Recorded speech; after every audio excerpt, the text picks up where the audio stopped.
it's starting to look like a game. Welcome back everyone to another devlog for my indie retro RPG. I've made a lot of progress over the past couple weeks on both the functionality and the look of the game. So let's dig into exactly what I've accomplished. One big system I've implemented is loot after defeating enemies.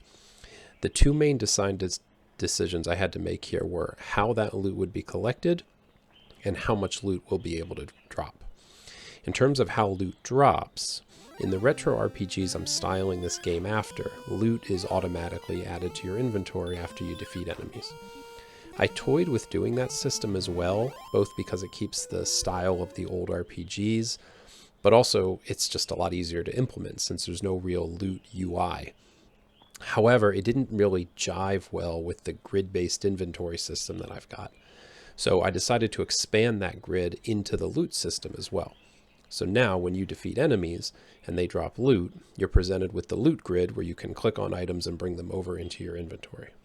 As an aside, another small but important feature I added is the ability to trash items in your inventory or as you're pulling them out of the loot grid. Since I was going with a click and drag grid for the loot, I needed to decide how big that grid should be, basically how much loot it would be possible to get from a single fight.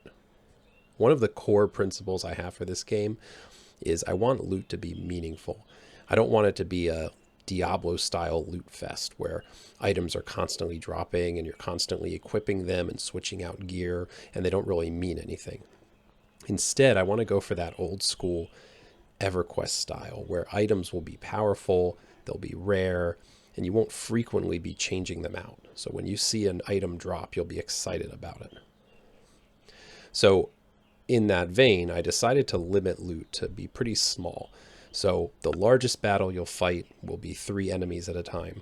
And I decided that each enemy will have the possibility of dropping up to 3 items. So that gives a total possible chance of getting 9 items from a single battle. However, that will be exceedingly rare. Another important feature I implemented is the ability to use potions both in and out of combat. I want potions to be a key part of the game, like herbs and tonics and similar items are in the retro RPGs I'm modeling this game after. So you'll be able to use 2 potions in battle by equipping them into 2 potion slots. There are the obvious health potions, but there's also going to be mana potions, energy potions, and other useful potions to increase resists, boost stats, and other beneficial temporary effects. I want potions to serve 2 functions in the game. First, there'll be a way to fill gaps that you have in abilities. For example, if you're a damage class without much ability to heal or restore mana, you can use potions to do that. If you're more of a support class with buffs and dots, you might use potions to boost your damage to make fighting faster. Second, I want potions to be a money sink in the game. I want equipment to mainly come from enemy drops, going into dungeons, fighting bosses, and finding your gear that way. So when you go to towns and merchants, I want potions to be the main thing that you're spending your money on. The last thing I want to talk about today is probably the most obvious, the graphics. If you've watched the previous devlogs, you'll know that up until now I've basically been working with a gray box prototype with no real concern about the visuals. I decided to take some time to work on the art a bit. What you're seeing is by no means final, but the vision I have for how the game should look is starting to take shape. The art you're seeing is a combination of art I've made myself and some assets I found online. The character and enemy sprites are assets, and all the ability, menu, and item icons, as well as the tile set, were made by me. I really like the character assets I found, so I'm seriously considering investing in those as a base. I've been trying to draw pixel art characters and my art skills are just atrocious. I think using assets for those would be a good place to start, and then I can modify them as needed. If I decide to go with assets, I'll have to redo my tile sets.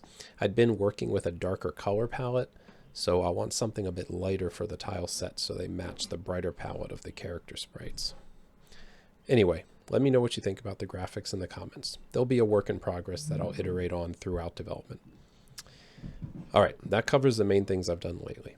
As always, thanks for watching and make sure to like, subscribe, and hit the notification bell so you'll see the next devlog.